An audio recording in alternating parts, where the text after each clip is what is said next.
Bonjour à tous, bienvenue à vous dans ce nouveau webinaire dédié à la nouvelle version 9.9 de Netrix Auditor. Durant ce webinaire, nous vous présenterons les nouvelles fonctionnalités ainsi que les dernières améliorations apportées à cette nouvelle version. Alors, on va attendre encore une petite minute, le temps que les dernières personnes puissent se connecter, et après quoi, nous démarrerons.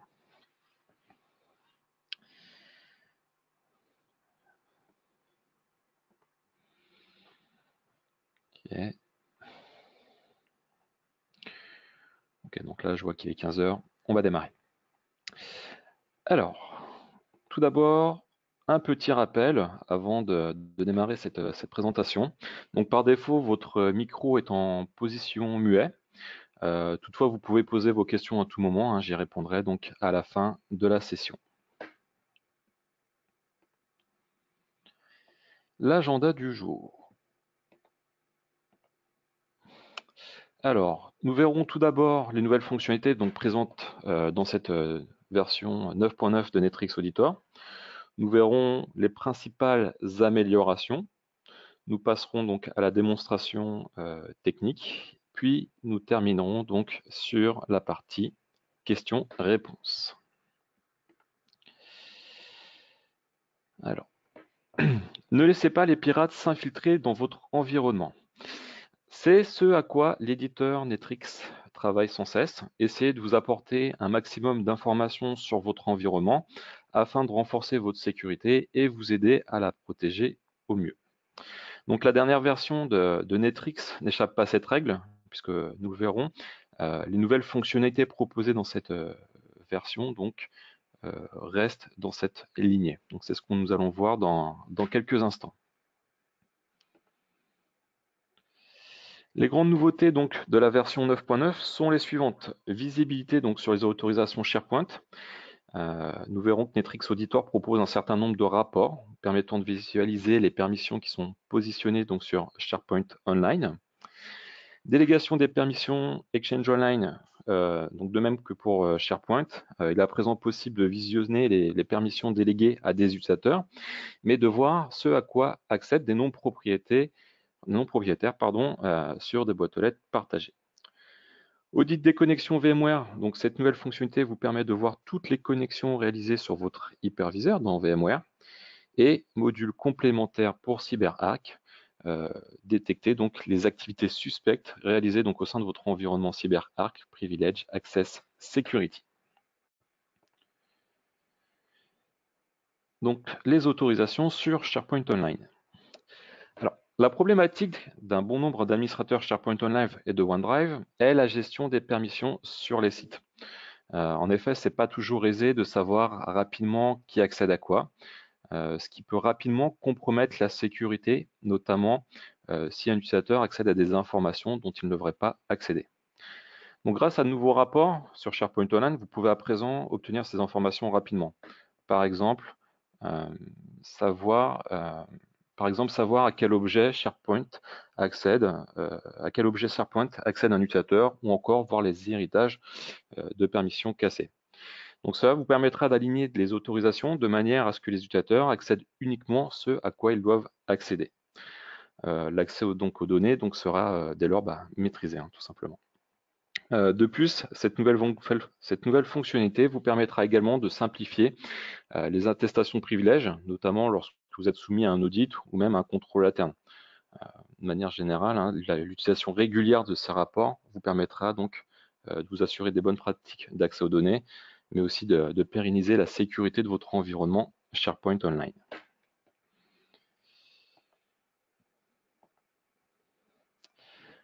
Renseignements sur la délégation dans Exchange Online. Ici, les enjeux restent les mêmes qu'avec SharePoint Online. Il s'agit de s'assurer que les utilisateurs accèdent uniquement aux boîtes aux lettres et aux informations présentes dans ces dernières en fonction de ce dont ils ont besoin. Donc, vous pourrez vérifier facilement les délégations positionnées pour un utilisateur, ce à quoi un nom propriétaire d'une boîte aux lettres peut accéder, ou visionner les boîtes aux lettres accessibles par des non-propriétaires. Ce type d'information est très utile puisqu'il vous permet de vérifier que les permissions sont bien à jour et notamment lorsque certaines boîtes aux lettres sont accessibles par plusieurs utilisateurs. Par exemple, si un utilisateur venait à quitter la société, vous pouvez vérifier qu'il n'accède plus au contenu de la boîte aux lettres auquel il avait accès.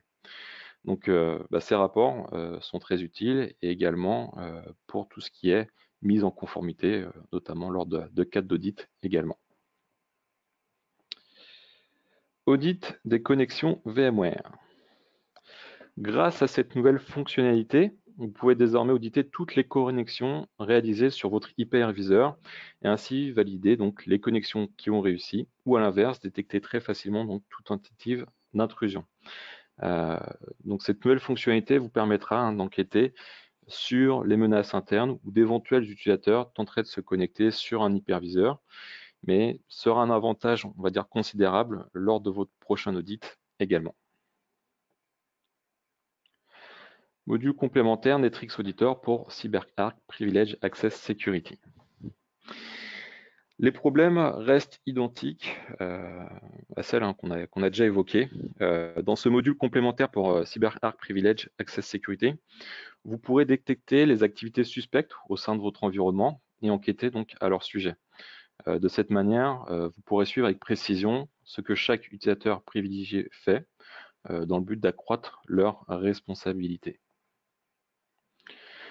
Vous pourrez également vous assurer que ces utilisateurs privilégiés respectent bien les politiques internes et qu'ils ne se servent pas des autorisations à mauvais escient.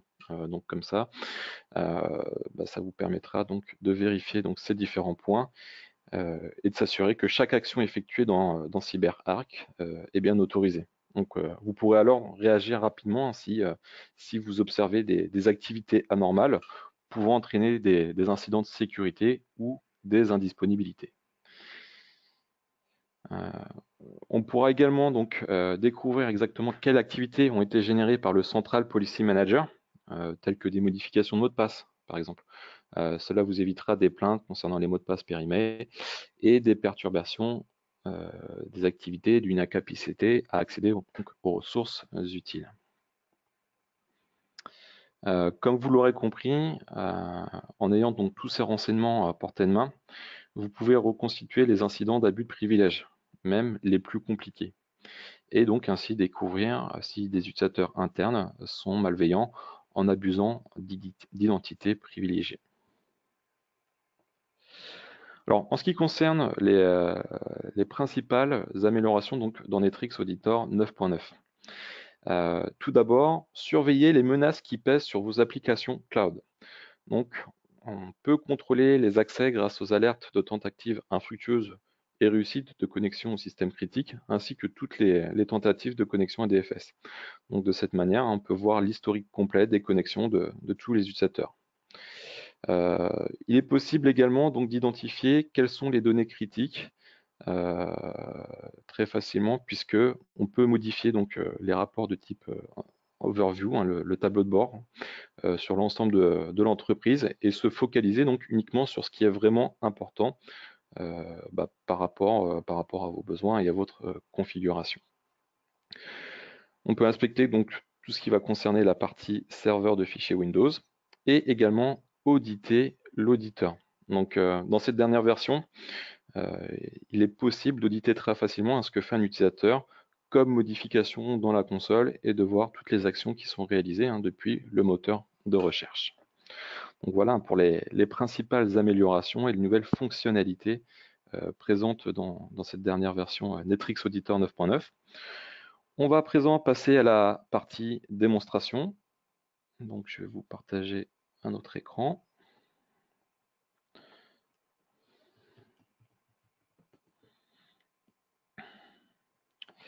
Alors, partager.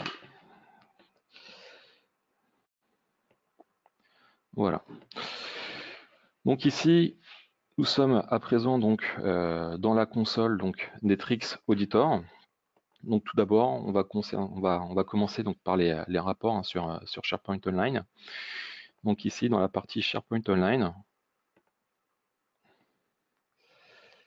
Comme indiqué dans la présentation, hein, on retrouve des rapports concernant la configuration donc établie et plus précisément les permissions. Hein, par exemple, nous retrouvons des rapports sur les permissions dont dispose un compte sur les objets SharePoint Online. Donc ça, c'est le rapport Account Permission in SharePoint Online, où là, on voit ce quoi accède un utilisateur.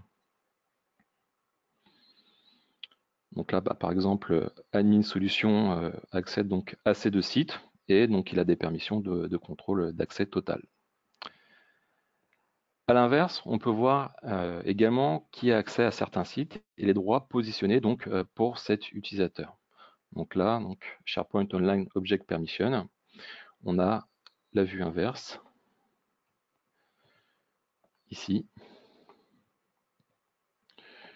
Hop, donc là, à partir d'un objet SharePoint, d'un site, on sait qui accède à quoi.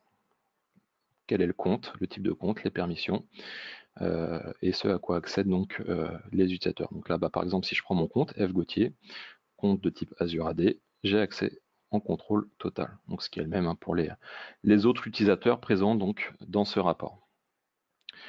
Donc tous ces rapports vous aideront donc à avoir une meilleure vue sur les permissions positionnées donc dans SharePoint Online. On retrouve également donc des rapports sur les permissions héritées qui sont cassées ou sur les objets SharePoint qui auraient des permissions héritées qui seraient également cassées. Comme expliqué précédemment, on retrouve ce même type de rapport pour la partie SharePoint, pour la partie Exchange Online.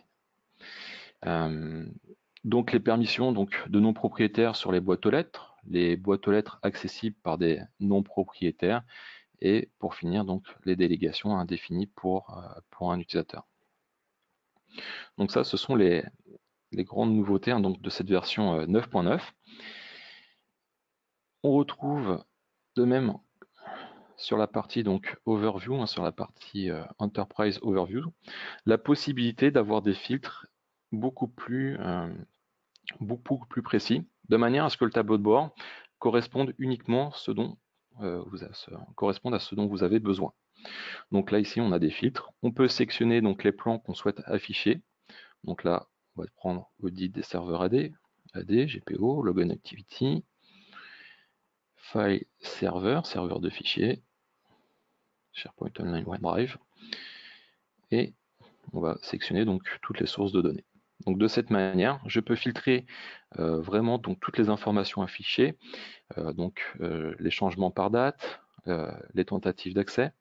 On peut également changer le time frame pour le mettre sur 30 jours et pour avoir donc plus d'informations. Donc là, c'est vraiment d'accéder à des informations de façon très directe, d'avoir une vue globale et précise sur toutes les modifications, sur les serveurs sur lesquels il y a le plus de changements, sur les utilisateurs qui ont fait le plus de changements, bref, sur ces informations qui sont critiques et sensibles donc pour la sécurité donc de votre environnement. Alors là, j'ai modifié donc le rapport Enterprise Overview, mais sachez que vous avez les mêmes fonctionnalités pour les rapports de type Overview sur Active Directory, File Server, etc.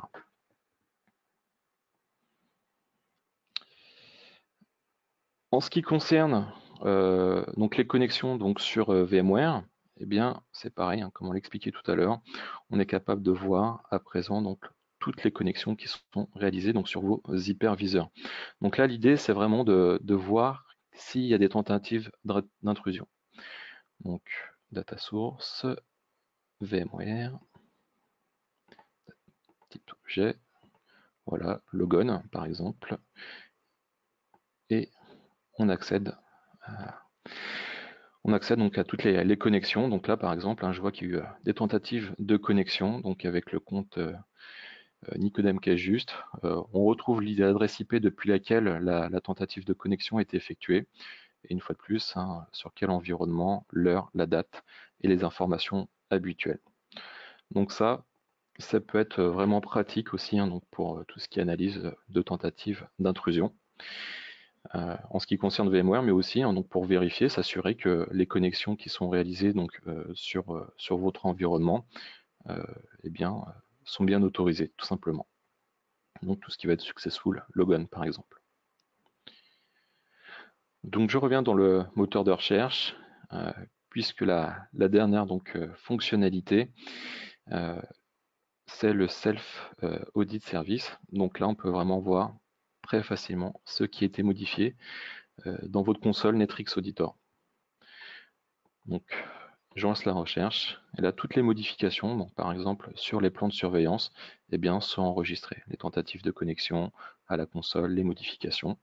Donc là, par exemple, je peux voir que le compte administrateur a modifié le plan de surveillance Active SEDEMO ADGPO Active Directory.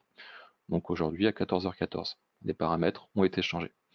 Donc vraiment une traçabilité complète sur les actions qui sont réalisées sur la console Netrix. Donc voilà pour cette présentation des dernières versions.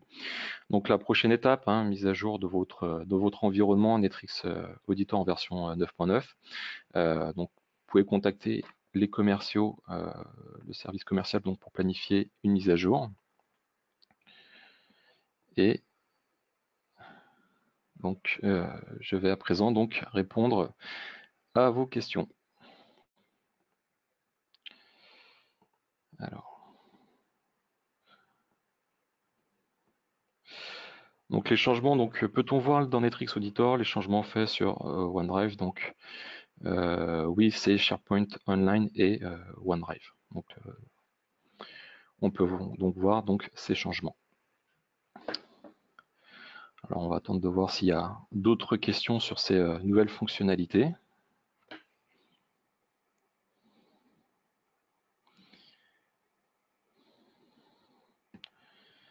Alors deuxième question. Hop,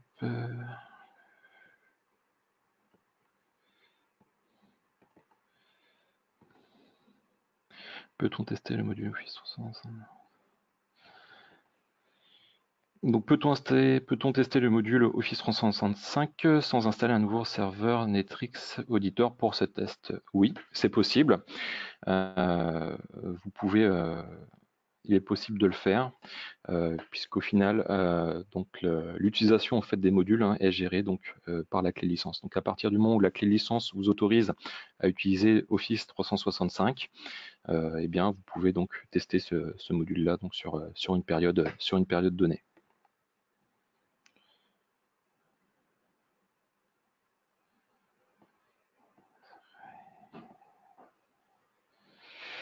Un module.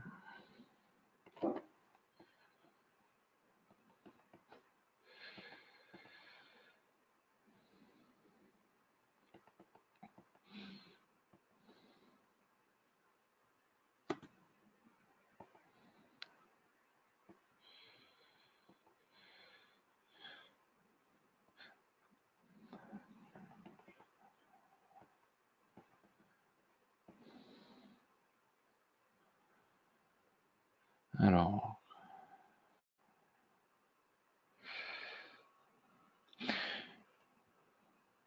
ok, bon, a priori il n'y a pas d'autres questions. Mais écoutez, je vous remercie pour votre écoute, et puis je vous dis à très bientôt pour un nouveau webinaire. Au revoir.